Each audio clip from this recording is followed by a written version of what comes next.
Hello and welcome. My name's Jessie Robertson from jessierobertson.com, a website full of art lessons and acrylic painting tutorials that I designed for you to enjoy while picking up the basics of acrylic painting. In today's project, we're going to paint a glistening night sky over a still glassy lake. This is some of my favorite subject matter, which I love painting, and I think you will too. Let's go take a quick peek at how to set up our supply stations, and then let's begin our painting today.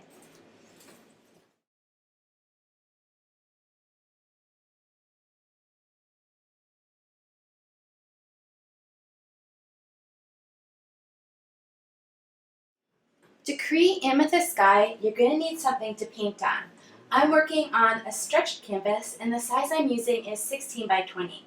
But if you take a quick peek in the background here, I did the same painting up here on a little 11 by 14.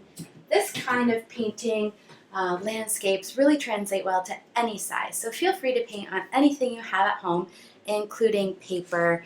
I often paint on paper, and sometimes just in a sketchbook, where I just tape up the edges, usually using painter's tape, and then you can absolutely just paint on paper. If it gets a little bit wrinkly, just stretch it out on a pile of books when you're done. Okay, so for this painting, you're going to need some paint. I've just poured my paint on some paper plates here, and I'll show you the colors that I've used. We're going to be using these beautiful, cool blue, purples, and pinks. So of course, I've poured some bright red. You can use any red. You can use primary red, Naples red, cadmium red. Some are warm hued, some are cool hued. They'll just give you a different pink, but it will all look really rather stunning. This is a cool red. So you can get this exact paint from my website in the supply section, but if you're just at your local art store, tell them you want a fairly primary to a cool based red, and they'll be able to help you find one. Or you can ask me in my special Facebook group or right on my business page. So grab yourself a nice primary red. I'm using phthalo blue, which gives this lovely kind of tealish green blue, but this painting would absolutely look beautiful with both cobalt or ultramarine. This purple is one of my favorites. It's called dioxazine purple, and while it looks really almost black here, when it's mixed with white, it becomes the most radiant amethyst purple you'll ever see. So this can be tinted with pink too to have a lovely kind of orchid color as well. So essentially what you need is red, blue, and purple. Feel free to mix and match. Colors are great fun to experiment with, and you learn so much just by playing around with your colors. So I have poured myself a few blobs of white, just 3. This painting is on the dark side, but we do have some in the band of the Milky Way up here and in our splatter stars. I've probably poured too much, so you can add your white to your palette slowly. But 3 nice sized blobs of our main colors. And finally, you're going to need a little blob of black for when we pull on our hill and tree line. Now I pour mine on a separate plate, or wait till you've got on the purple part and then pour it somewhere over your same palette over some dry paint. The reason I don't pour it all on the same plate is whenever I'm doing a big background, we're going to be smooshing side to side. We're going to be mixing like mad scientists, and the black always finds its way into the colors, and it can make them very muddy. Okay, so we've got our paints poured on our palettes. You're also going to need some brushes, and so of course you'll need a little jar of water for cleaning off your brushes in between steps, and you'll need a little napkin somewhere to dry them off. Now in this particular painting, we're also going to be doing something called smooshing. So I want you to get yourself an extra napkin or two. So I like to take my napkin in this outer space part and really dab it and rub it. So make sure you have a little extra for smooshing for this project. And last but not least, we have our brushes. Now I'm going to use my favorite 5-piece brush set. You can also get on my website. But again, the brushes aren't exact. Use whatever you have at home or at your local store. So I'm going to be using a number 12 flat brush. So this is a big soft brush. It's about 1 inch wide. So you just need a nice big number 12 flat brush or a large brush for mixing. I also want you to have a number 8 filbert brush. This is also great for mixing. A little number 6 bright brush. This little square brush is one of my faves for doing everything from trees to those little twinkle stars in the sky. So this is about a 1/2 inch size and it's a square shape. And then last but not least, these fellas. These are our Peter pointers. The technical name for these are round brushes. The large one here is a number 6 round. The small one here is a little number 1 round. That's it for brushes. You don't technically need any more. But getting these thin little twinkle stars can take a little bit of practice or even better, the right tool. So if you also have a tiny square brush, this is a little number 6 flat brush. It's a 1/4 inch. So these little squares are great for when we get into these tiny twinkle stars here in the background. So if you have a small square, grab it. If not, I'll show you how to use that larger square brush to get some nice fine lines as well. Well, that's it for supplies. Let's launch right into step 1 of our landscape paintings. Let's begin by mixing some colors. We're going to be pulling on this fade in the night sky as well as this band of Milky Way. So I'm just going to let you know the steps we're going to go through and then we'll do them together one at a time. So we're going to start with the sky portion of the painting. We're going to mix ourselves a nice, rich but slightly lighter pink. Then we're going to move into a lighter purple. Then we're going to get into a kind of medium blue and then up into our darkest blue. And then we're going to kind of smoosh our Milky Way in through here. We want our pink still really saturated, but light enough in this area that we can really see our trees. So if it's too dark, our tree line will disappear. So let's mix ourselves some pink from our red. So I like to have a fairly vibrant pink. So I'm going to just use half of my blob of red, and then I'm going to tweak it. I'm going to go in without rinsing my brush. I'm just going to start by grabbing 1 scoop of red here, and I'm going to move it. So I'm going to move the white slowly into the red, that is, until I get a nice, juicy, saturated color. And sometimes you don't really know how the color's going to read on your canvas until you get it on there. So one thing I often like to do when I'm doing a sky like this is to mix a couple colors, so a lighter version and a darker version. So we've added some white to some red really slowly to get this sort of deep raspberry color.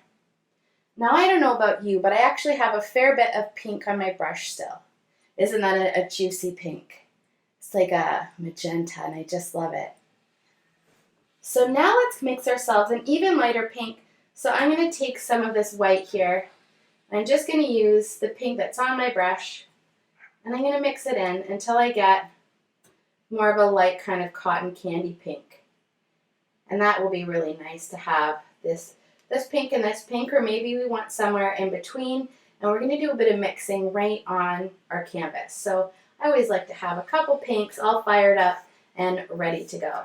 And isn't it lovely that we get all of these pinks just from that one white? I think that's great. From the one white and red. Okay. Rinse, rinse, rinse.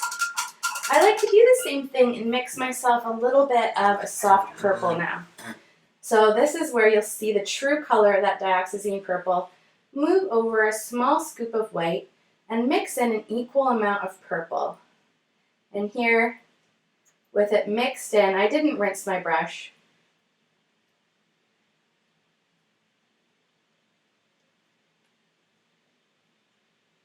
And isn't that just a very vibrant purple color? It's a very amethyst color. And I just like having that color to kind of fade from our lighter pinks into some purple. And if you really love purple, you can add much more purple into your sky. Okay, so I know it looks like it's the plain dark blue, but I actually did lighten some of it just a little bit, especially for when we start in here, just so those trees really pop. Because if we see the blue and the black, they're very close. They're very dark. So let's keep some of our blue nice and dark, and let's just lighten half of it, say. Got a nice big blob of blue. If you don't, make sure you have a nice big blob of blue because this is one of our main colors here today. And now I just want to lighten it a tiny bit. So I'm just going to go and grab the tiniest bit of white, a little scoop, just on one side. It's not a lot there. And let's mix that into a big blob of blue, just lightening it ever so slightly with that midnight kind of twilight 70s dark denim blue. Yes, I want you to have a little something like this. It's still very dark, but not quite so dark. Okay, that's perfect. We have all our colors mixed to make a lovely fade from light pink to light purple to light blue up into the dark blue. And we are going to be doing our sky in 2 phases. We're going to be blending up the pink into the purple into a little blue. So if we were to look just at the sky part, we're going to be blending pink, purple, blue, then we're going to stop. We're going to do a whole different technique when we get into the Milky Way. So let's go. Start by rinsing off your number 6 bright brush and tap it on a napkin. We're going to draw the horizon line, and that's where the sky meets the water in pink with this wonderful flat brush. So you can pull your brush down, just very gently train those bristles till it's a nice sharp edge. And let's wipe into our pink color here. 1, 2, kind of keeping that flat edge. And let's cut across our water. I like to cut mine about here. You can have less water, but I like to have enough room, for like a nice reflection in my trees and then a good amount of water. So where is this? If I were to cut my canvas in half, then I'm going to come down about 2 inches. I think it's a little more than a third, but thirds are also a good way to go. Oh, no, it's actually, my eye was off. It's a third. It's a third if you're using a 16 by 20. So just make a horizon line that's pleasing to you ultimately. So I went for a third, and we're just going to sketch all the way across a straightish line. So just put that bright brush on.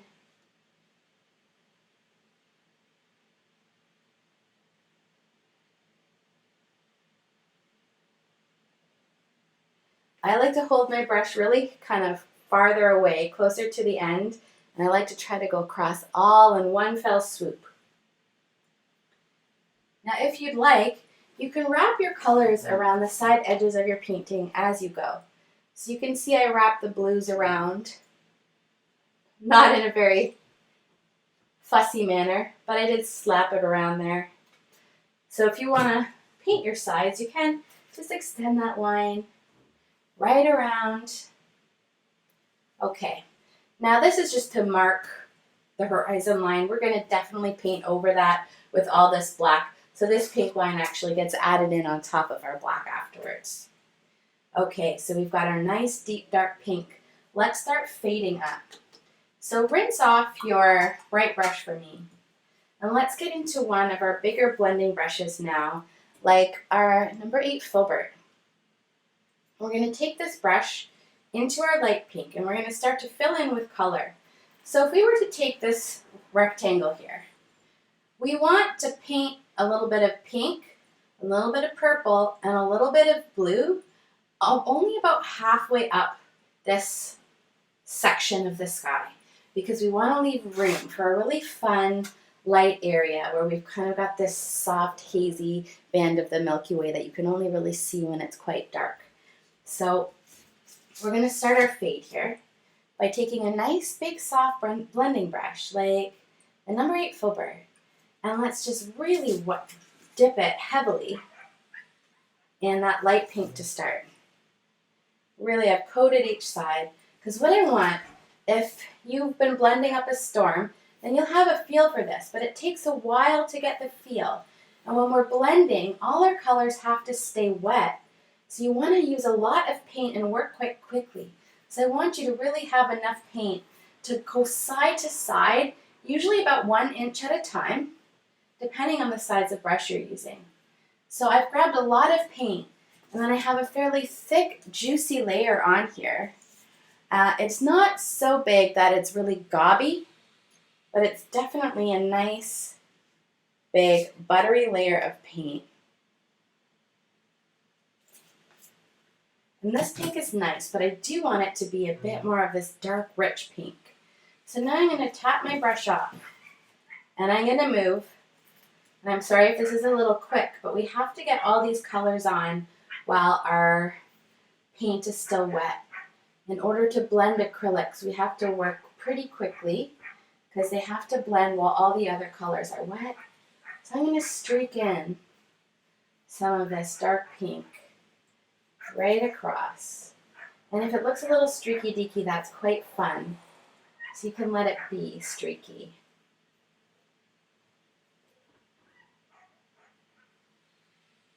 So it's still light enough that that black will show up, but it's still a fairly rich color here, isn't it? And that's what I think gives this painting its power, is those juicy purplish colors. Speaking of purple, that's where we're going to head next. So I usually like to rinse my brush a little. And now if I cut it in half, I'm getting pretty close. So I'm actually going to start with just a tiny little bit of purple. Just above, because I want to have room for a nice bit of blue here. So I'm going to just gently rinse. I'm going to go into some of our grapey purple. I'm going to really just start on top of my pink. And I'm going to softly blend these together by just taking my brush.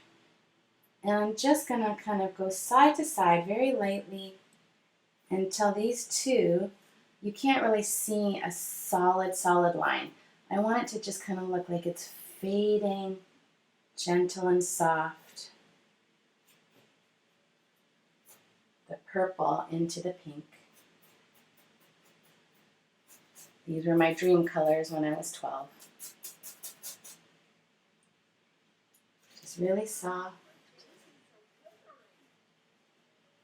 You can even use your finger. Another thing you could do to soften it is to take a clean dry brush, like your number 12 flat brush, and you can start down in the pink, and you can really fuzz it up, and then come up into the purple. Now that I'm here, I don't want to go too far down into the pink again, but see, it's just a really soft, it's not stripy. My paint's already starting to dry because it's quite hot where I am today. I'm going to wrap a bit around the sides, quick. And I really need to get into my blue here. Now if it's humid or raining where you are, you've got a bit more time to work because acrylic paints dry by evaporating. Now let's get right into that light blue. I'm sorry if this is moving a bit fast. Feel free to pause, but do try to just get right in there and work your blend. We're going to get into some of this lighter blue that we mixed. And I might even use a bit more white. So sometimes I like to blend right on the canvas by dipping into two colors at once. So I've got my blue and I've got some white on the same brush. I'm just going to come right on top here. And here I'm already halfway. It's amazing how fast that happens. I'm just going to come down, blending it into my purple. Now I really love purple, so I might actually smooth this together with a bit more purple. So I'm going to grab a little bit more purple here. And I'm just going to use it to kind of hover into that blue. Instead of pulling all the blue down too far, I'm just going to hover. I'm going to wrap some of this blue up the sides. I really love purple, so maybe I'll have a few purpley streaks in my blue.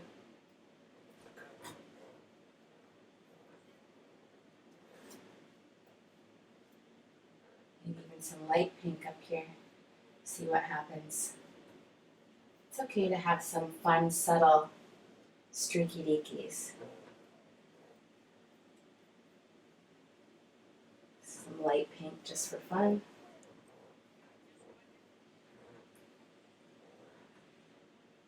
Now sometimes to get these little tiny, I don't know if you can see that little tiny blue streak on the side.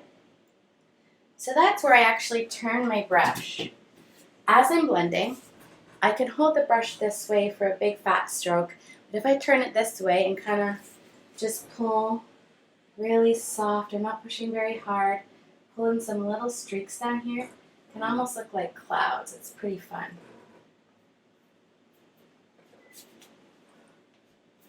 I'm actually going to continue this blue up the side here.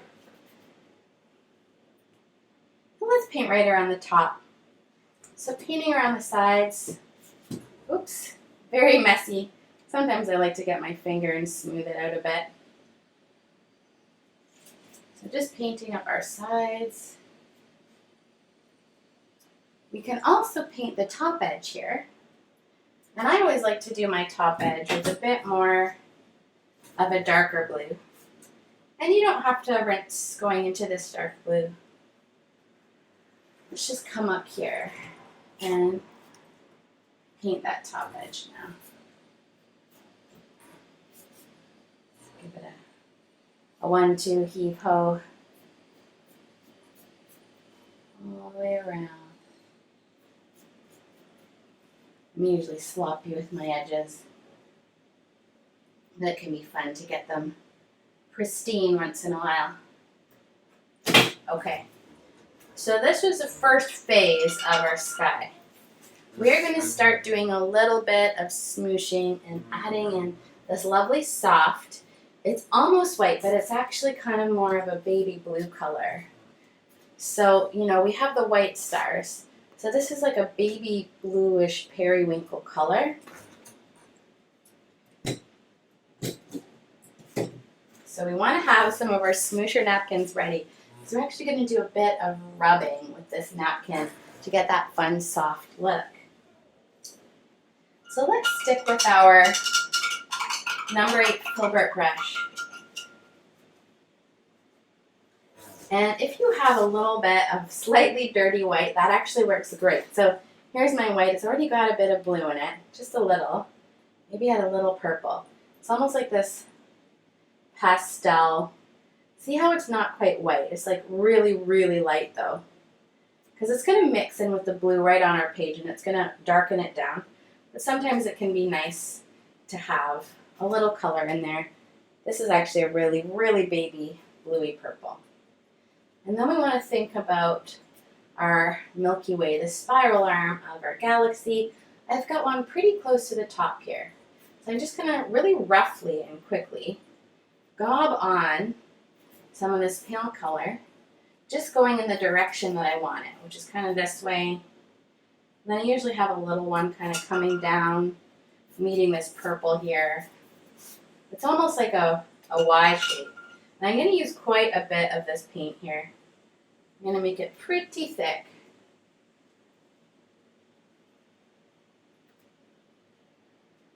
Okay. So we've got this Y shape.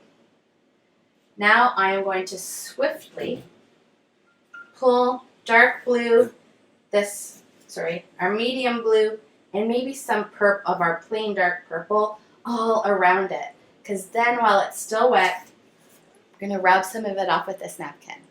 So we just finished one fast part, and I'm going to roll our shoulders, and we're going to get our arms ready, and we're going to launch in here for this fast and loose tapping.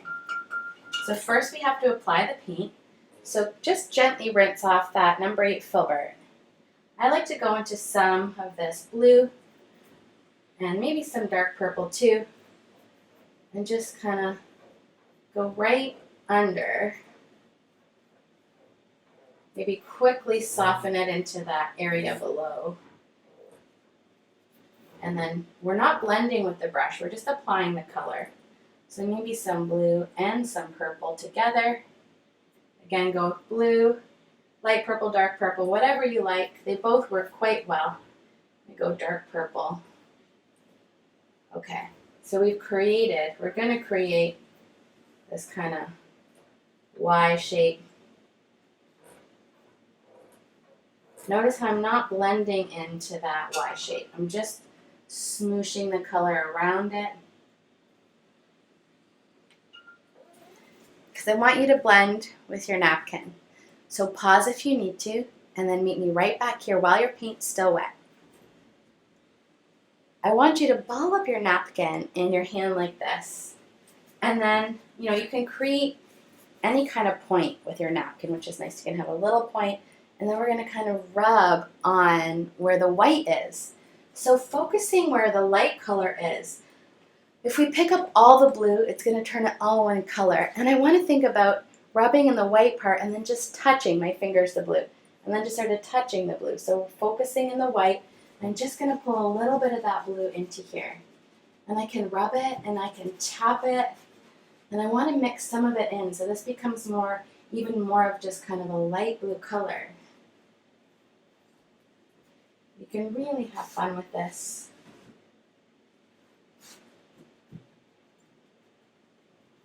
You can tap all around up here. I'm going to tap into this light color. If you get too much blue, just open your napkin to a fresh area and then tap again.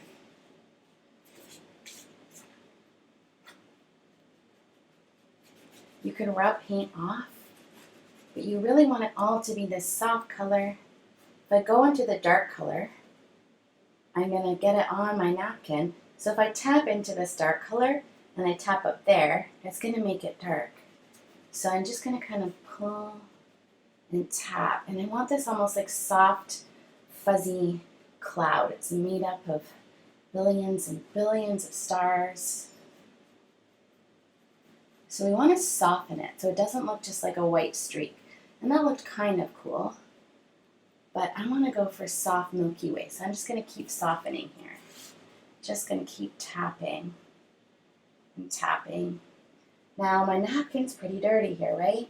So I'm just going to ball it up. And this part is much cleaner.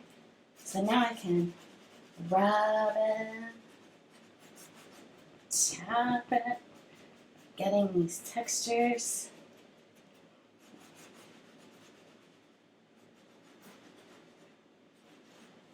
You can rub in a line if you like the way that looks. So notice how it's not white anymore. It's really this fun, if it's pure white, then it's really hard to see the stars. And you can kind of rub it. Maybe it's getting darker at the edge here. Maybe it's kind of petering out a bit. And it's okay if this is a little messy and you can see brush strokes, because it is sort of a cloud in the depths of space. And we're going to splatter stars all over this. So mine has some fun, kind of messy swirls up close, doesn't it? And when I pull it away, it's really got that lovely soft cloud look to it. So you can keep tapping until your paint is dry. You can even put this right in a color of paint and tap on. So if you did want an area lighter, just tap into a little bit of your light color. Not too much, you can kind of tap it off somewhere. You can just tap right into that light color. If you've lost it all, then you can add some more. Or maybe I want a little random patch here. Either way, create some fun textures that make you happy today. I might lighten a few areas, so tapping into my light color and tapping on my napkin so it doesn't get too light. Again, we don't want it super white because we want our stars to show.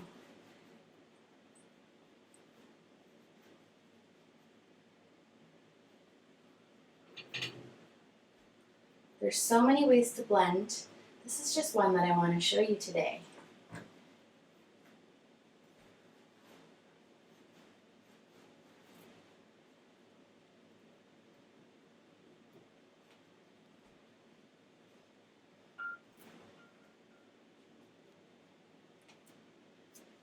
Okay, when you feel like you are finished with tapping in your Milky Way area, we're going to start to move on into the water part of the portion. But first, step back and see if there's anything you want to add. Sometimes I want to add a bit more of my dark color back in.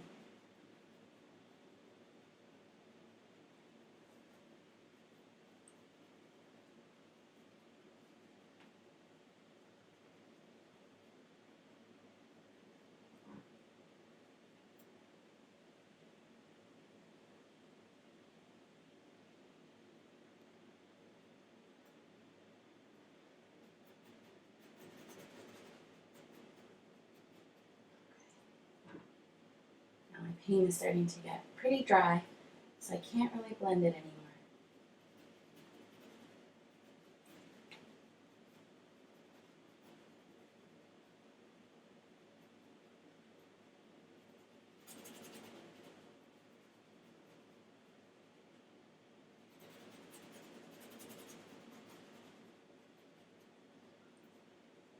Okay, I'm going to take my own advice and I'm going to stop messing with it.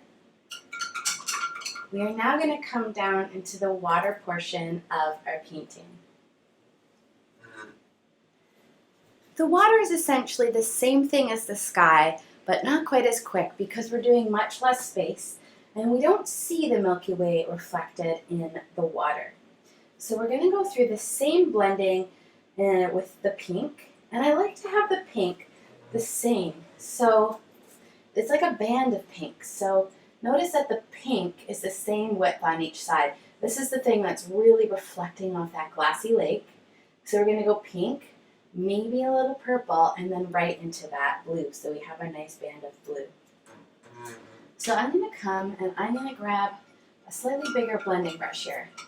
Because we're not doing anything fancy, we don't really want any of those, quite as many of those streaky deakies. We're just going to come down with a smooth blend. So we can use a nice big old fat blending brush. It's going to make the job for us easy, fast, and loose. And I always recommend getting yourself a really great set of brushes. If you love painting, a good brush will last you forever, and it really makes a lot of the techniques easier. And again, you can find good brushes from professional artist brands at your local art store or on our website. So let's grab our big number 12 flat brush, and we're going to go right into, instead of going in the light and the dark, let's just mix some of each of those together. So we kind of already have that in-between pink. And I know we're going to look like we lose our horizon line a little bit, but I want you to just kind of come down the same amount with your pink here. Wrapping around those side edges. Now if you miss a little spot like I did here, that's also okay because our tree line is going to really come up into this area. But I like having a nice big old pink band in here.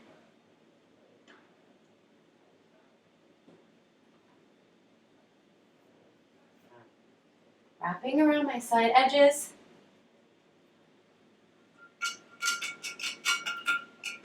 You can give it a little rinse and a tap. Then grab just a bit of purple. I've got some blue in my purple. That is a-okay. So I'm just going to pull a little band of this purple in here. And then just really softening just a little bit. I don't want to lose any of that pink. So just a really gentle, just hovering right where those two colors meet. Just so it's not a hard line. Don't go all up into your pink or we're going to lose this cool band of color that really draws our focus right into there. It's that color that does that. Then go straight into your medium blue and side to side.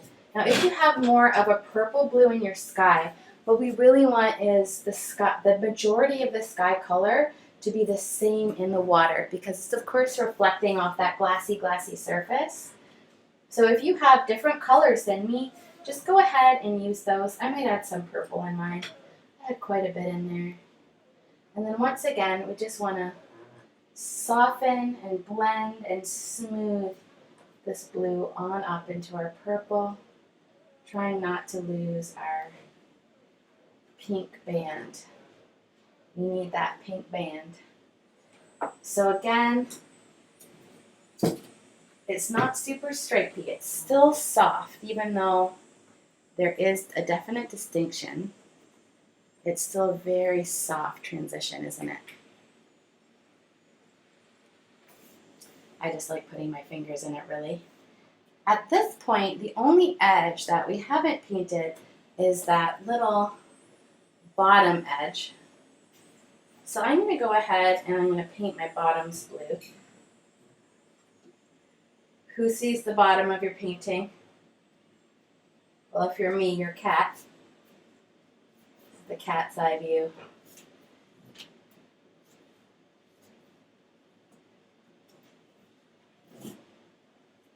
Sometimes I just turn it, this is a wet canvas. Just gonna pop it upside down. And side to side.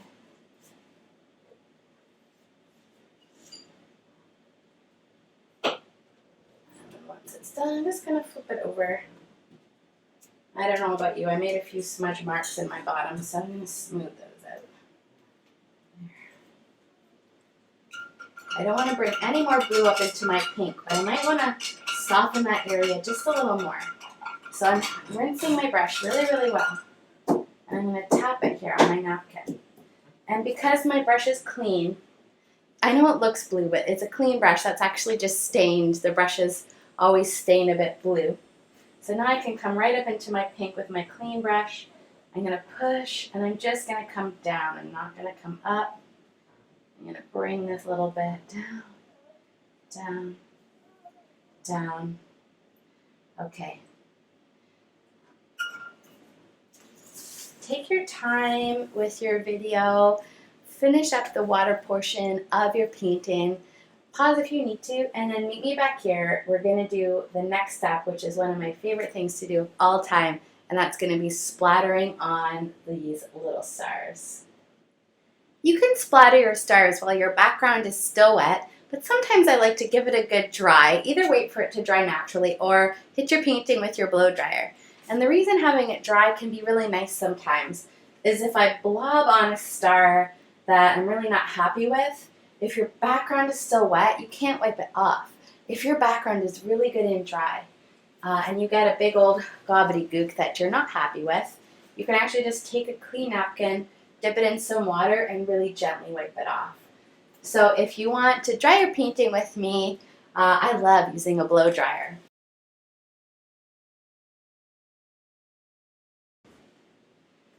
This big messy plate right here is why I don't put the black on my plate while I'm blending a background. There's almost no room left on here, and it definitely would have snuck its way into some of our colors, graying them out a little bit. So now we are going to get into splatter, and then we're going to get into our black. So for our splatter, we're going to use some white paint. I like to add these twinkle stars at the very end. You don't have to add them. It's just sort of a fun, surrealistic touch. Some people say they're snowflakes. You could, of course, add little V's and more details to make them snowflakes if you want more of a wintry scene. But let's start with this general kind of fine splatter in the back. Whenever we're splattering paint on in this manner, we want to make sure our paint is nice and runny. And we don't need very much of it. So I'm going to go ahead and I'm going to grab, I'm going to clean off my number 6 bright brush.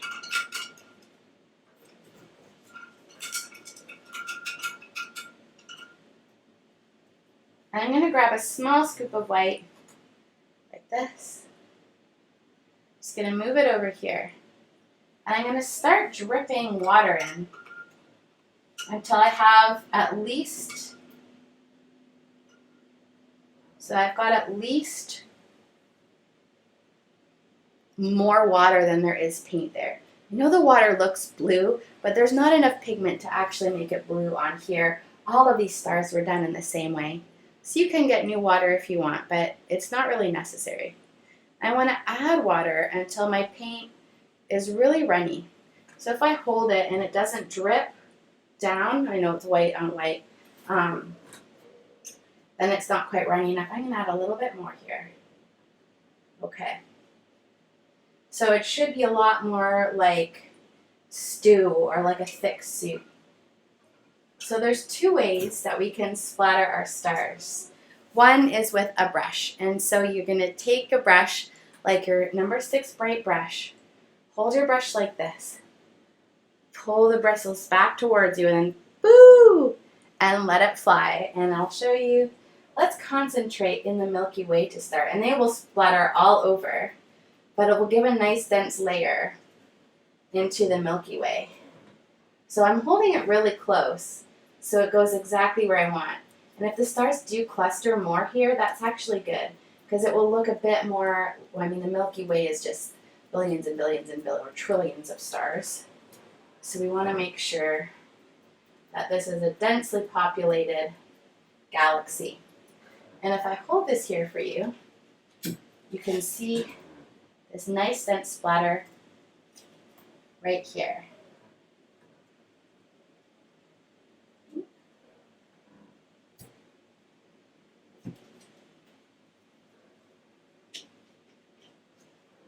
I'm going to continue splattering through my galaxy.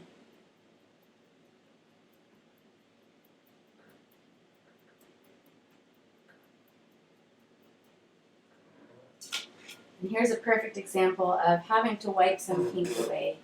So I don't know if you can see, a nice big blob here from my fingers. So I'm just going to grab a napkin. I'm going to dip it in a little water. Not so much it's going to like really drip off, just so it's damp. And I'm going to very gently wipe this. Don't push too hard. Just very gently wipe, and it's like it wasn't even there.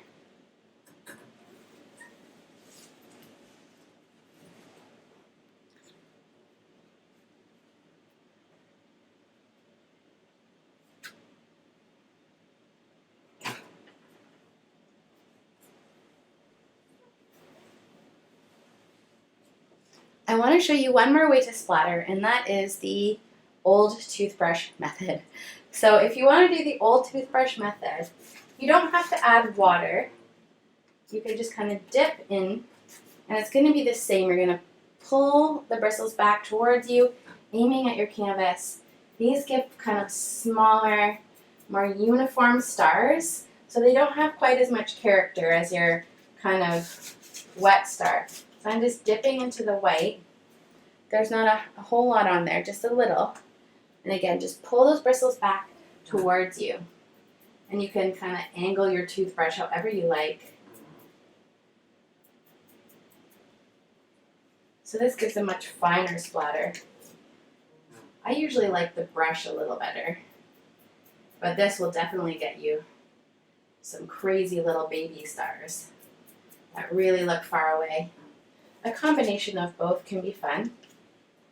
I do want you to focus your stars in the upper area of the sky.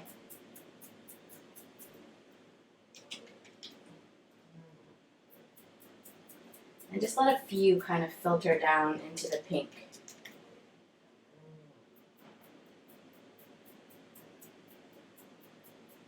I like to kind of change the angle that I'm holding my splatter tool at. And even with your brush, always put it back in the water when you're done. I'm going to go back to the brush.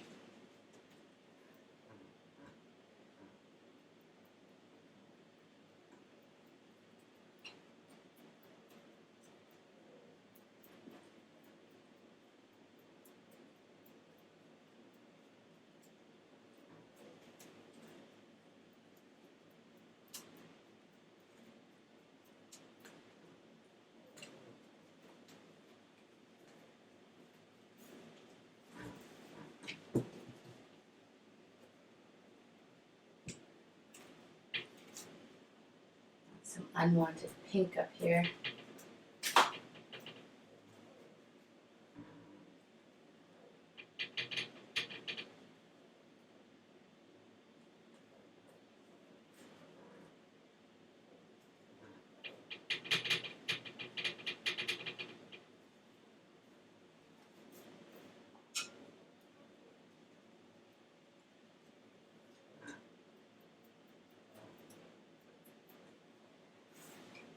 Once you've had your desired splatter amount in your night sky, again, focus in the Milky Way, then cover the whole thing.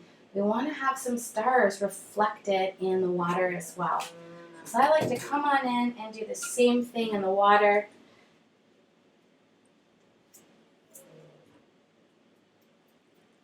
Kind of focusing. It will splatter everywhere, but I like to focus in the blue part, and then just let some kind of trail off and up into the pink. So it's almost like there's more of it in the darker night sky part.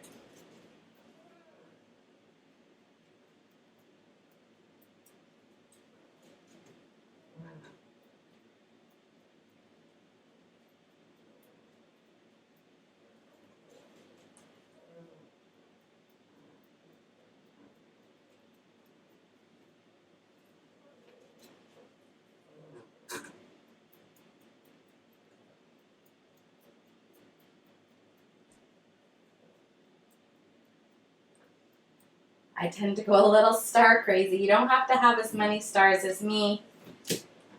I definitely splattered my little heart out today. So you can be a bit more moderate with your stars, but I find it relieves tension, so I enjoy good old splattering. Now that we've had our stars on, we can let our paintings dry. We want them to be nice and dry. The next step is adding our tree line. So we definitely want to make sure we're not pulling white and making gray on our canvas. The fourth step of our painting, adding the trees, is all going to be done in a nice deep black color. So we have our tree line coming down, a hill that swoops down and then swoops back up again on the other side, and then we have a mirror image. So you've got this kind of like grassy hill. It's a bit messy. We're going to pull that shape on first, and then we're going to add some fun little squiggle trees onto that. So you can see this hill in the background. It's a nice big hill, and then it's got some little tiny marks in there.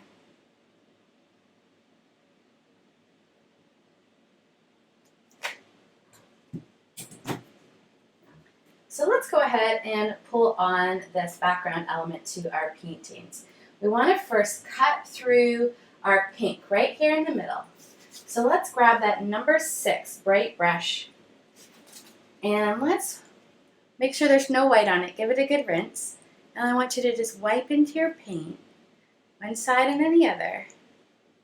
So really coating it. Hold your brush the long skinny way. And let's just cut right through whatever the middle of this pink is. And we're just gonna, it doesn't have to be a perfectly straight line. Again, hold your brush in the middle or a little bit further back. Then sit back from your painting, just push the brush in and push the tip in, and that will give you actually stability. So if you're just holding gently or you have shaken, if you step back and kind of push in and go. I know my aunt, she's having a little bit more trouble being stable in her hands. So she actually uses a stick so she can stay far away from her painting. So she raises a stick with her other hand. I saw a comment where someone wanted to do this painting project, and they said they wish their arthritic hands could do it. And I have like really arthritic hands. I don't always like to show them. I've had rheumatoid arthritis for 23 years. So even if you're like shaky or you have pain, there's almost always a way that you can help yourself. And I've done a lot of teaching of kids and seniors and people with all kinds of abilities and disabilities. So never give up if something doesn't work. There's almost always a way that you can get something done. So again, if you have any shakiness, have a stick or hopefully something you can brace your hand on. So you know, I went like this. Pushing in gives a bit more stability. Sometimes painting flat is easier than painting up and down, and I find that, you know, when my hands used to be flaring horribly, painting flat was easier than trying to be up. So I could kind of brace my arm on the table and work like this. That's neither here nor there. Let's go ahead and pull in our hills. So again, we want our hills. Let's just draw the basic shape on. Decide where you want it. I usually start it up higher into the blue area, and then I kind of swoop down. I don't like to have it totally just splat. I usually give a few lumps and bumps, and it could be a bit more shallow on one side. And then what we want to do is create a mirror image. So when it's up here, it's down here. So we want to create that mirror image. If you have a difficult time with mirror image this way, a lot of people like to turn their canvas upside down. So give it a go. So it doesn't have to be a perfect mirror image. I'm probably not going to get all the lumps and bumps the same. I'm going to do my best to be kind of same. Come up, I'm going to make it smaller, and I'm going to get bigger. And then finally, I'm going to wrap some black around the sides now, just so I don't forget, because I often do. This looks a bit funny to me here. There. Ooh, it's growing. So then I'm going to wrap my black, don't mind my head for a minute. I'm just wrapping around the side edge here so I can see. Okay, so now we want to create these little details for the trees. So again, pause anytime you need to. Maybe these are grasses, maybe these are trees really far away, but we want to start to fill in this shape. And you can fill it in first and then come back to adding the trees. But I often like to start filling it in, and as I'm filling it in, I take my brush and I am holding it the long skinny way, not this wide way. So up and down. And then I'm going to put it on here. I'm just going to go up and down. I want you to go straight up and down. Make sure you're not going at an angle where you can kind of tap at those edges. So as we're filling it out, we're creating these fun, maybe it's trees or maybe it's grasses, but we want to get that texture. So let's just paint along here. And of course we want to do that on both sides. You could of course do one side and then the other. That's up to you.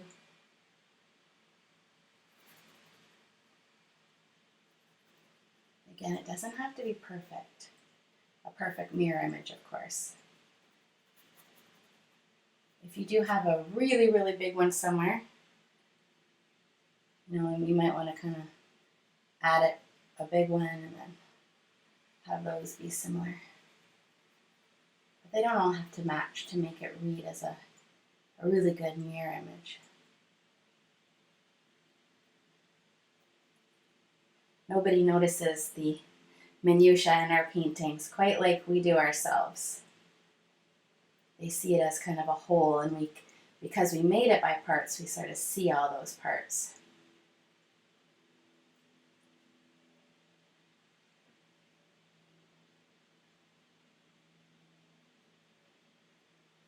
So I know there's a bit of a glare, but you see we've got this fun texture coming along here.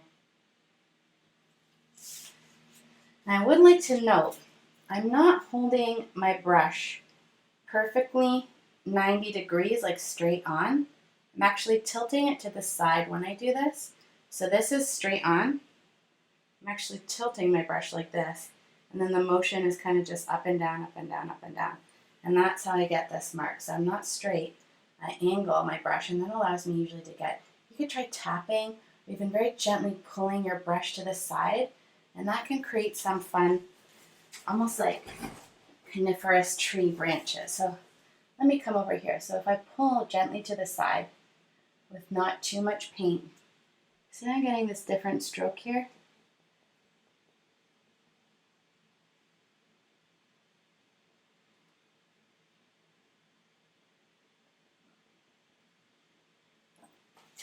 Gets that kind of messy stroke. Okay, so you've got this. Just keep filling in your black with me. You've done the hardest part, which is the blending, so you can breathe. Just have fun filling in your silhouette.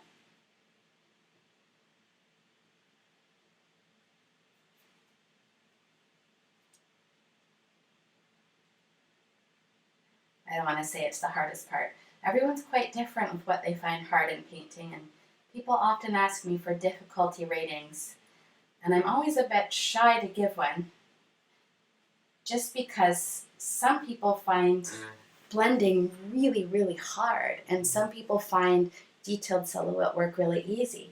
Some people find blending really, really easy and find silhouette work really, really hard. So, we're all different strokes for different folks, kind.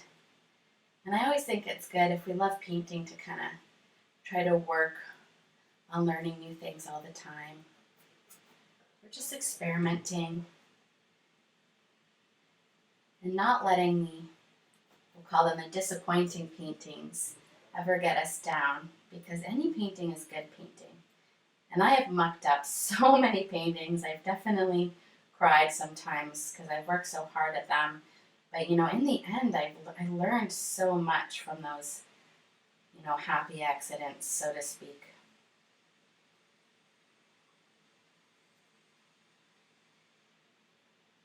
I I always find, even if I make a painting that I'm not necessarily keen on, I'll often come back to the techniques I used in it for later work. It doesn't take too long to get the feel of the medium, which is often things like how much paint to use, whether to let the paint dry in between a technique, whether to add water to the paint, whether to rub that paint off.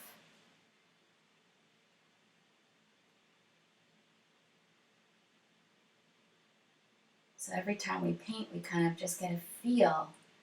I sometimes see people coming in from a drawing practice and they're so used to, holding their pencil and controlling even shading that when they come to painting, it's a lot more of a messy medium. So loosening up control sometimes is one of the best things with painting. It's a really intuitive medium, which is one of the reasons I love it. Just kind of get lost in here.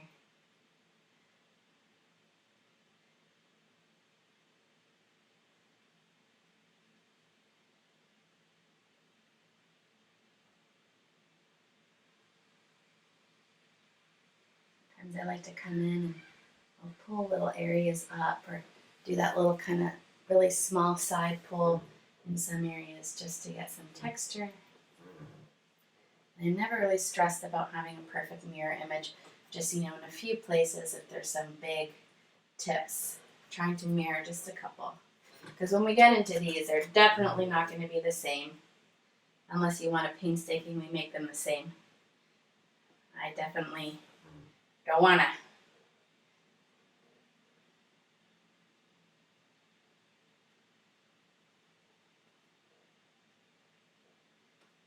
Okay. Once you have your tree line mirror image on, we are going to start pulling on our pine trees that are a little bit closer to us in this picture plane. Let's add some sweeping pine trees across our horizon line. To put on these pine trees, I like to use my nice number 6 bright brush because of that lovely flat edge. And then sometimes, when we get into the tips of the trees where it can be a little bit of a smaller area, I also like to use this little number 1 round brush. So if you get these 2 brushes, fantastic.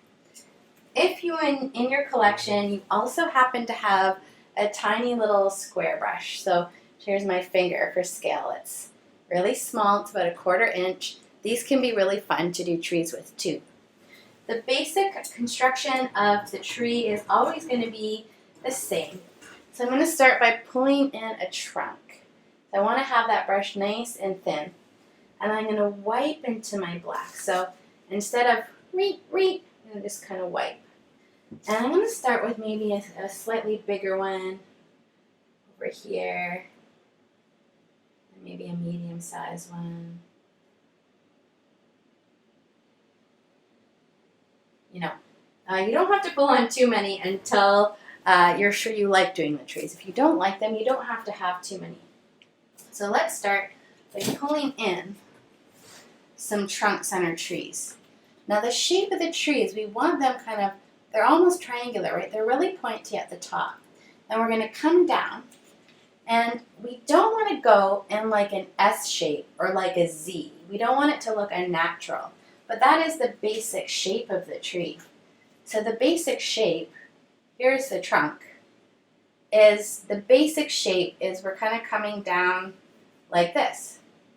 But that looks not super realistic. So it's that motion, but instead of going in a straight line, I want you to take this brush, and you can even just use the corner of it. Start to tap down. See, I'm still going into a Z. Almost a Z, but I'm missing some spots. Maybe lifting my brush before I come down on that angle, kind of tapping across and down, getting bigger. So it's like a Z, but you see I'm missing some spots. You can use your brush on the side. I'm going to come right down. And that's one really fun way to do your trees. So you can see how it is roughly that motion coming all the way down, but look at the difference by adding long gobs to just drawing a straight line. So ixnay on this part, do try to tap down, and it can take a little practice to get them the way you like. If you're doing smaller trees or using smaller canvases, definitely use a smaller brush. But I'm just gonna, and I also often like to use the corner of my brush. So I'm tapping with the corner part. Sometimes the long part like this too. Okay, I'm gonna come up here. Let's hold this close for one or two still. We'll snuggle in. Okay, so I often like to tap down, keep it pointy at the top, and then I'm gonna start to come down, make it really fat in some places, and then ease up. You could come straight across, or you can go in that V shape. If you do go in that Z shape, you do go in a Z shape, just make sure it's totally indistinguishable, so it's just some fun texture. You do a little one here, so I'm just kind of tapping down. It's like a really tight Z shape with little taps. So see, I'm missing a lot of spots here. I'm just coming down.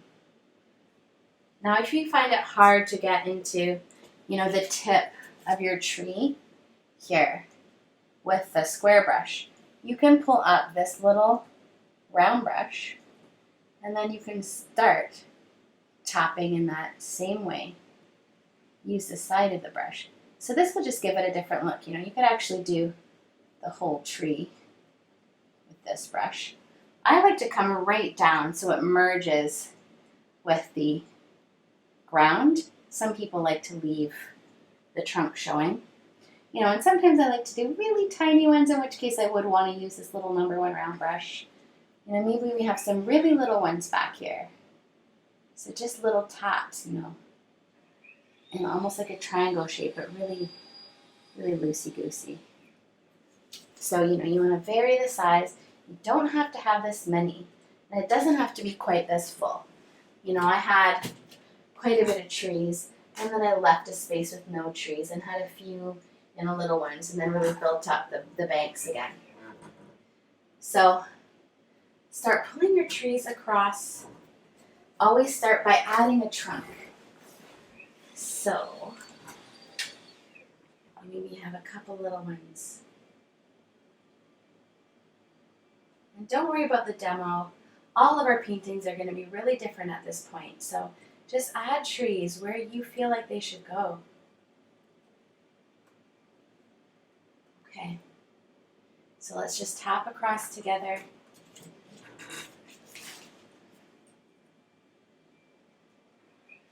Usually start at the top. It's just a corner. Little taps, lots of gaps in between. Almost like a really tight Z shape, or just coming straight across. It doesn't have to be a Z if you're getting super Z-y all the way down and it's not looking natural. Just try a different stroke. Try going just straight across, but with gaps. That can look great too. These are meant to be really fun and loose. And the style, if any of you have ever seen Japanese ink drawings, they're really fun. They're meant to be done sort of like in one continuous stroke, which is more about the impressiveness of the fluidity of the marks than about creating something super representational. I've done these big trees, so I definitely want to use my smaller brush here for pulling in these little fellas. So you've seen me pull those little guys in. You've got this. Try zoning in now in your own canvas. Just get right in there. Sometimes I do even almost like little squiggles, but broken lines.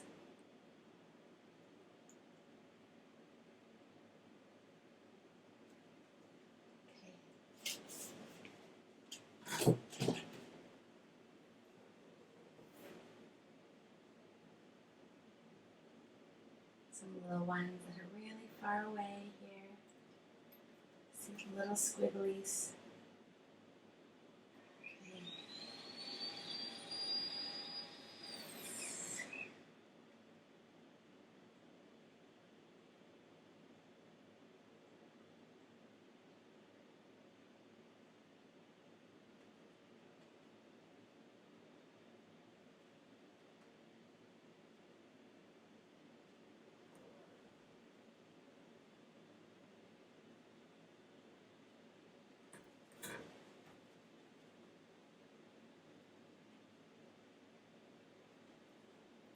Gone heavily forested today. So take your time and pause the video if you need to. I know I'm a little bit zippy with my trees. I've just painted this painting many times, so it's almost like second nature. But I want you to take your time with your trees, especially if it's your first go at doing this kind of thing. And I want you to enjoy your painting. It's never a race. Just have fun with it. Once you've got these upper trees on, I want you to pause the video if you need more time, and then meet me back here, and we're going to do the reflections. And I know a lot of people really like rotating this way. It makes it a bit easier on the brain to be going upwards instead of downwards for a mirror image. Okay, here we go with all our happy little tree reflections. So go ahead and grab your brush. We're going to aim to have them mirror image. You don't have to pull on everyone. And I often make my reflections shorter than the actual trees in the first place.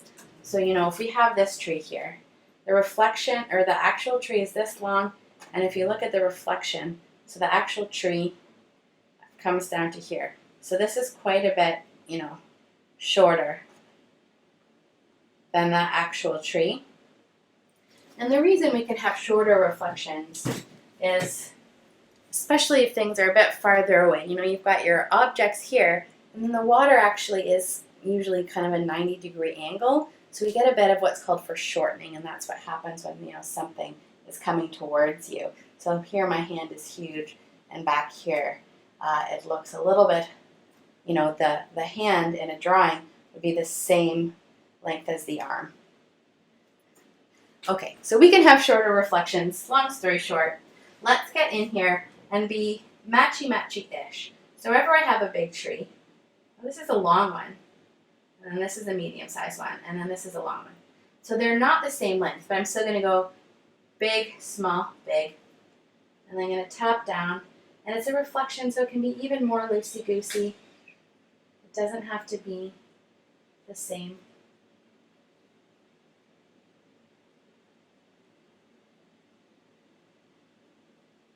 Just the same-ish.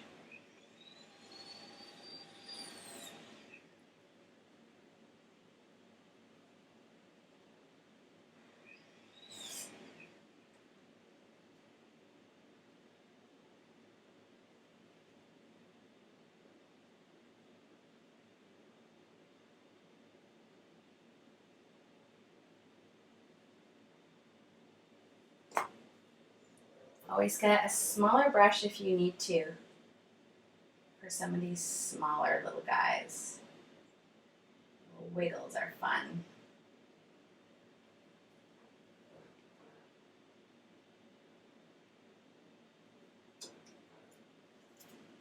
And then we've got little, medium, bigger, medium, big, and then this kind of weird little side tree. So I always like to do the biggest ones first and make sure that they are kind of in line with each other. They don't have to be the same size, but we do want them kind of right underneath. And if I had one that was on a big angle this way, I would want this one to be a mirror image. Luckily mine were all straight up and down today, so I can just go along.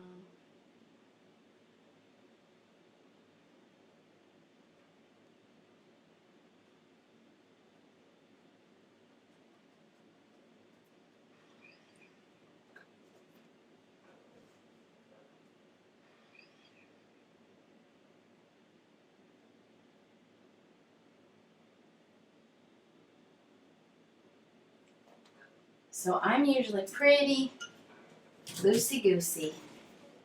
I just got my mirror image something like this, and when I flip it back around, we've got this kind of thing going on.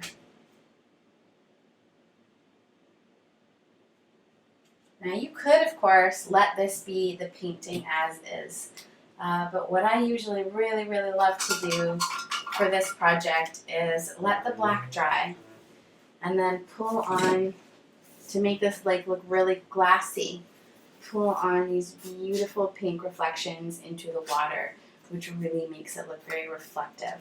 And then, of course, I want to show you how to do these little twinkle stars. I like to put on my twinkle stars while I'm waiting for my black to dry. You could, of course, hit it with a blow dryer or wait for it to dry, but you don't need to. Just make sure, you don't rub your wrist in it. Now, I want to show you the twinkle stars. You don't have to add these. They are sort of a really fine detail. Now, they don't have to be as fine as mine. I've seen some with really big twinkle stars, or sometimes just one really huge one off in the distance. So you can think about it and play around, but I do want to show you the technique. To help us get the skinniest lines possible, I want you to use the smallest brush you have, and I'm going to show you this with two different brushes. Having a square shaped brush gives you a really nice firm edge. So if you've got the number 6 bright brush, this brush works great. You just want to make sure it's pulled down until you have the pointiest edge that you can have. And if you have an even smaller one of those, square shaped brushes like this, this is going to be really great too. So I'm going to give my brushes a rinse. And the shape of these twinkle stars, oopsie, easel down. The shape of these twinkle stars is kind of like an X shape with a line through it. So it's an X shape with a line through it. So pull your brush down to a thin fin, and then once again, wipe into your paint. So wipe, and you can even check again, pull it down, make sure there's not too much paint. And then we're going to, again, not straight on, but angle that brush, use the skinniest side. You would have a line and an X, or do the X and then the line. That's up to you.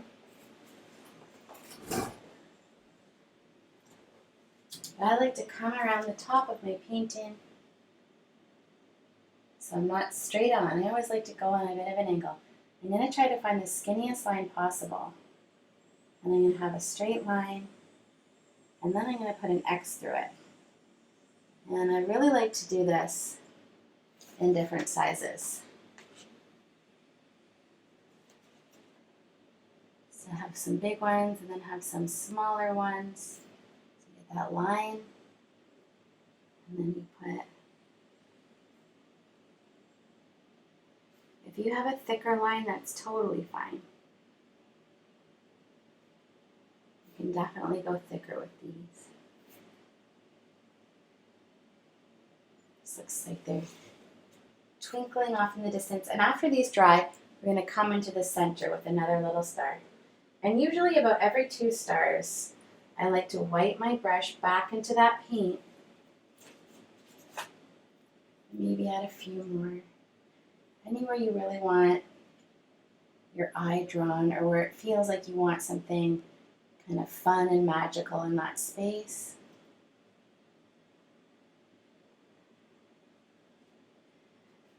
Some big ones, some smaller ones. And I like to kind of space them out equally. Maybe I have a little one here and a little one here. It's definitely okay to put these in the pink part. So I haven't got more paint. I'm using the same paint. Sometimes I can even squeeze it out so it's just on the tip.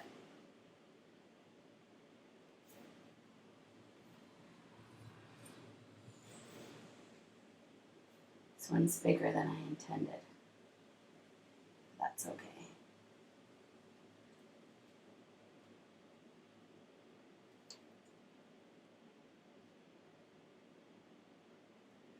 Okay, so I've got 1, 2, 3, 4, 5.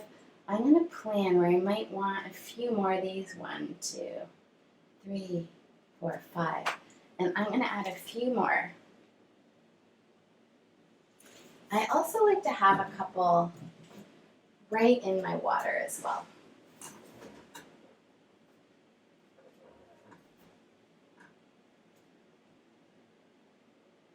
I'm going to try to get a really tiny one somewhere.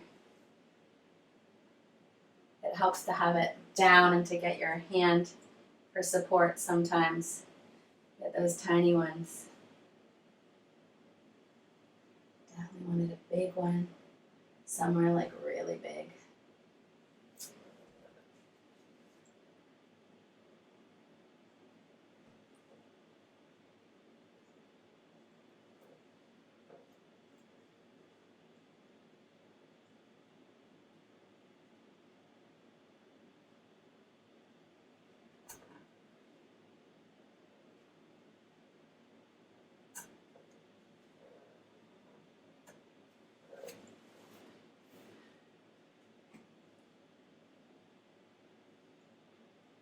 I got big. We'll just work it.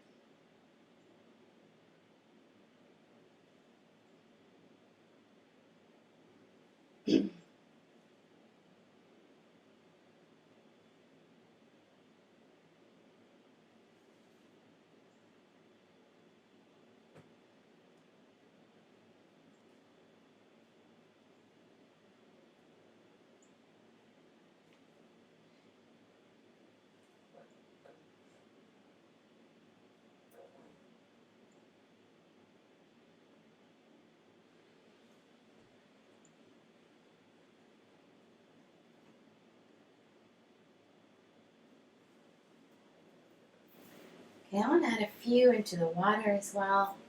I might flip it on upside down. Flipping it upside down can be fun. It gives you a bit of a better perspective of your painting too. So, sometimes I like to re-pull it down to that thin fin before going on in.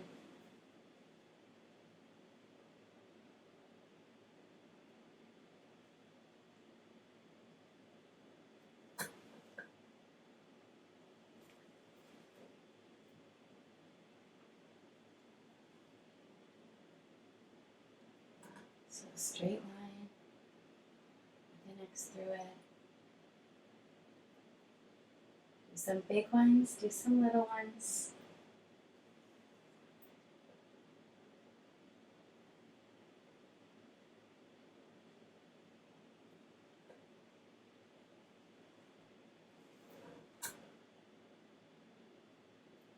And of course, you don't have to have twinkle stars if you don't like them.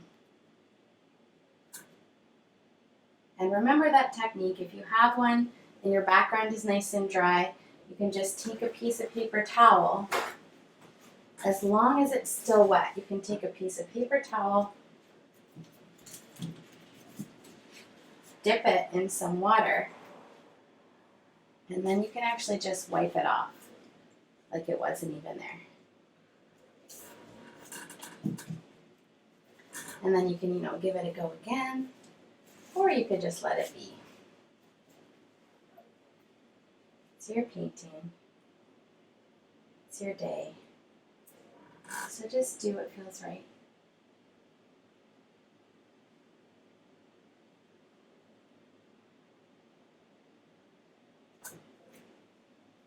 Okay, I just want to put a couple down here. Maybe one more.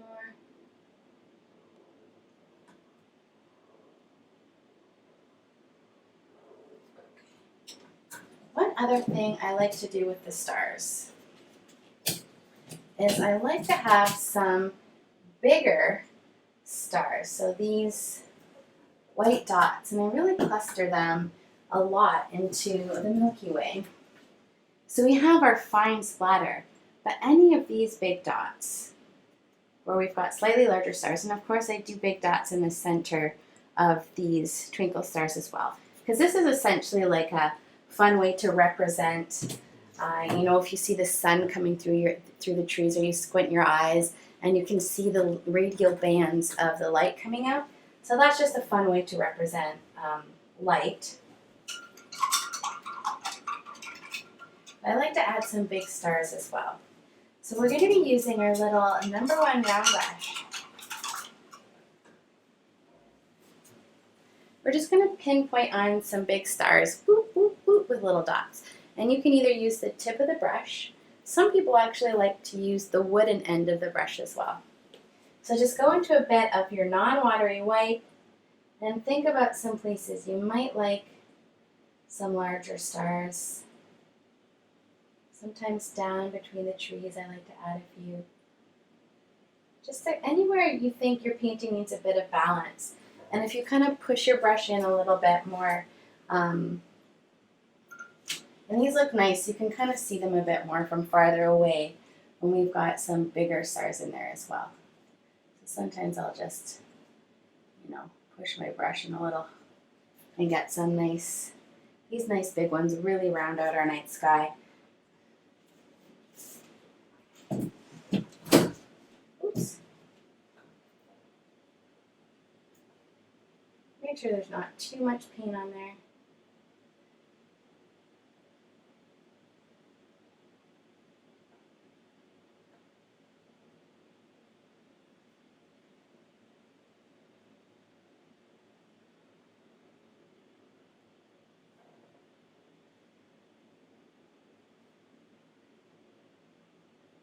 Always like to have a hefty amount, in and around my Milky Way here.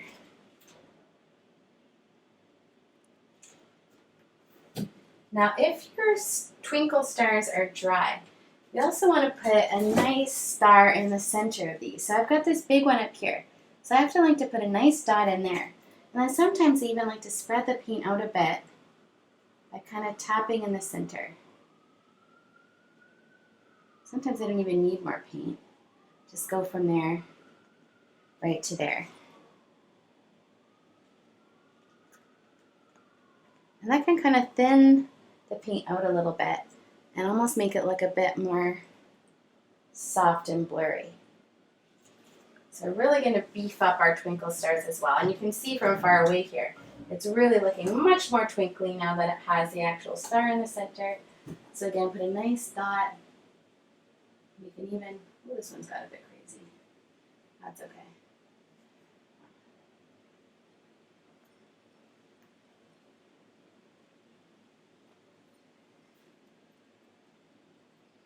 And sometimes I tap on all my stars. If I want it, what it does is it kind of fuzzes out the edges.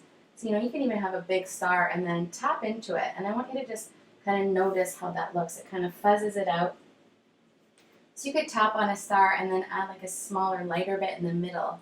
And it really makes them look like they're glowing quite a bit.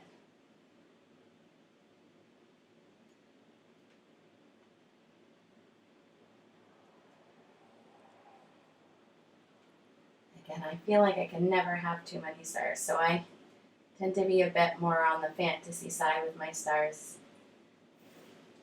Although I have definitely seen stars almost just like this up in North Bay.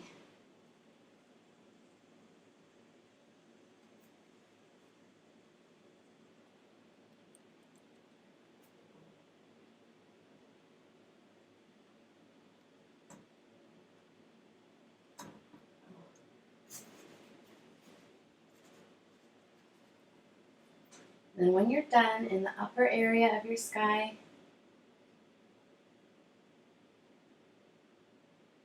you come on down below, and we want to have some big stars reflecting in our glassy lake as well.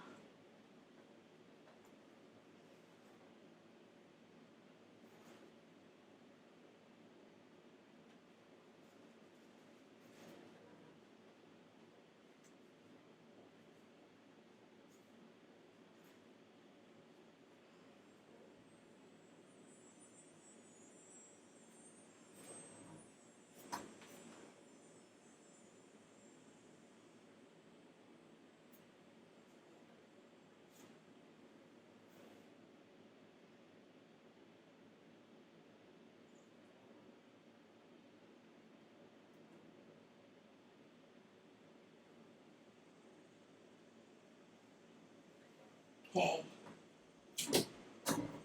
Take your time and fill your night sky with as many or as few stars as you would like.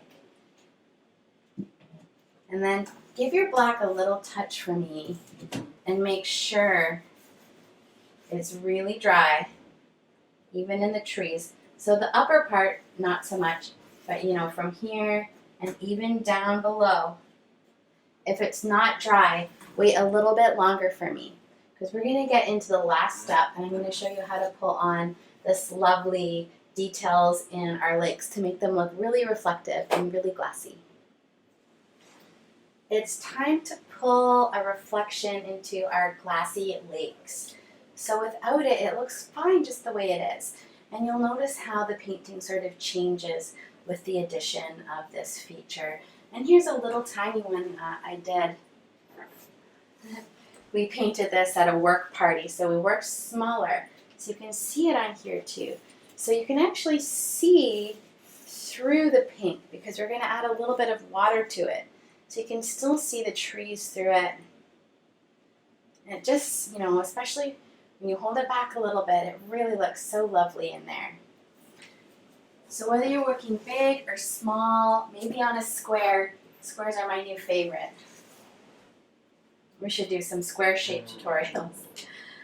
We're going to get into our pinks. I'm going to put my black aside so it doesn't get into anything. Okay, and let's work with our pinks. I usually like to go a little bit more on the lighter side. Now we do want to pull in some water. So here's our water. I do just kind of want to drip in, not as much as with the stars, but just enough, because I don't want it to drip down the canvas at this point. I just want it a little bit liquidy. Still a bright pink, not quite pastel, because it's, of course, the colors of the sky reflecting. So you want it to kind of match. And now what we're going to do is we're going to pull a nice line of paint all the way across the top. Now it can be a broken line. It doesn't have to be all the way across. So we're going to hold our brush. Make sure it's pulled down to a thin fin always. And we're going to hold it the long skinny way, and so you can go all the way across, or you can leave some gaps. So if I'm going to come in from this side, I like to come right through the middle. So, you can leave some gaps. I want you to kind of come right across this painting, right in the middle of those trees. So just like this. So in this painting here, I've come all the way across. In this painting here, I've left a few gaps. And both ways are okay. I'm going to darken my pink a little bit here.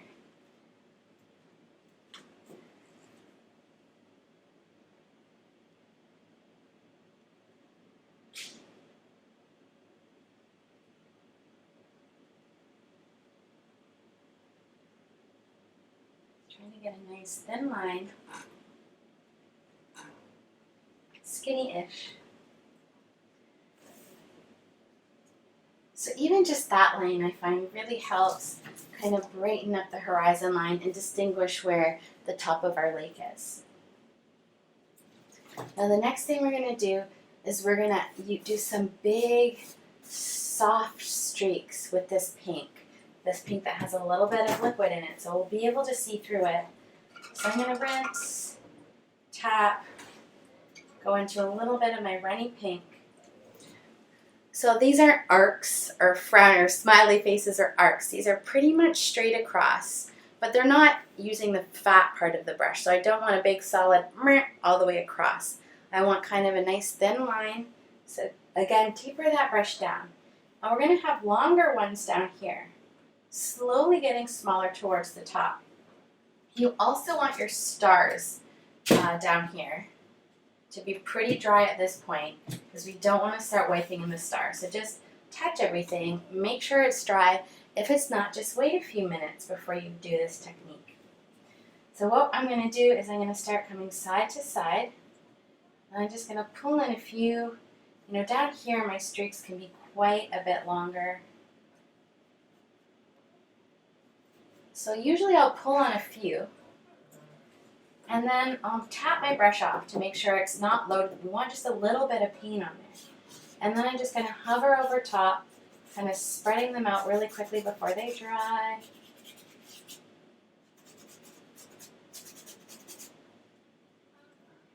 Another one here. And I want to make sure they're not, all stacked. You want to kind of stagger where they are. And you're going to start to make sure it's just a little bit of paint you've got here. Just a little. Just a little. And you don't have to blend into them again. Just a little paint. Just kind of breaking up the horizon line here.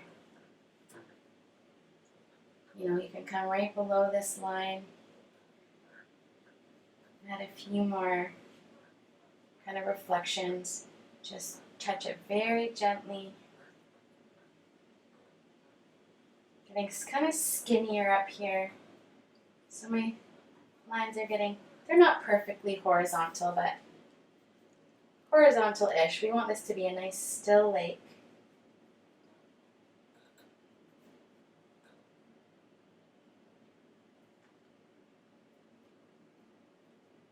You want to be super fancy, you can wrap some of them right around the sides.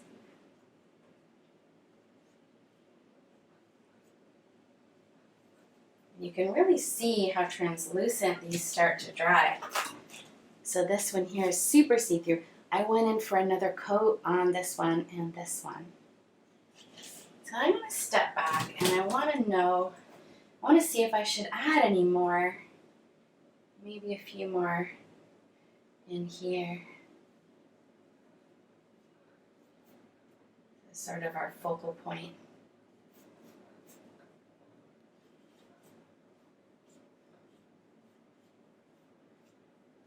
Okay, and I find the busyness of the reflections really helps balance out the busyness in our stars. I really love making this glassy water. So please take your time with this technique. Adding a bit of water will make it see-through. And you want to get to know that balance between, we don't want so much water that it drips down, but you do want some water so we can get it nice and a little bit translucent in there. When you're done, you can take a deep breath because adding those reflections was the final step to Amethyst Sky. Well, I hope you enjoyed this painting project with me today. I've always found nature to be really a grand inspiration, and painting sky and water are one of my absolute favorite things to do, so I'm so happy you came along to paint with me today. Hope you're feeling a little bit more relaxed, a little bit more cheerful, even a little bit more accomplished. No matter what happened today, you were doing painting, and that's always a good thing, especially if you want to be painting some more. My favorite thing in the whole world is getting to see your finished versions of these tutorials. So if you do upload one to social media, and my favorite ones are the ones where I get to see your smiling face, so just be sure to tag me so that I can find you. I hope you have a fantastic day, and until next time, of course, I hope you keep it colorful. Take care. Bye!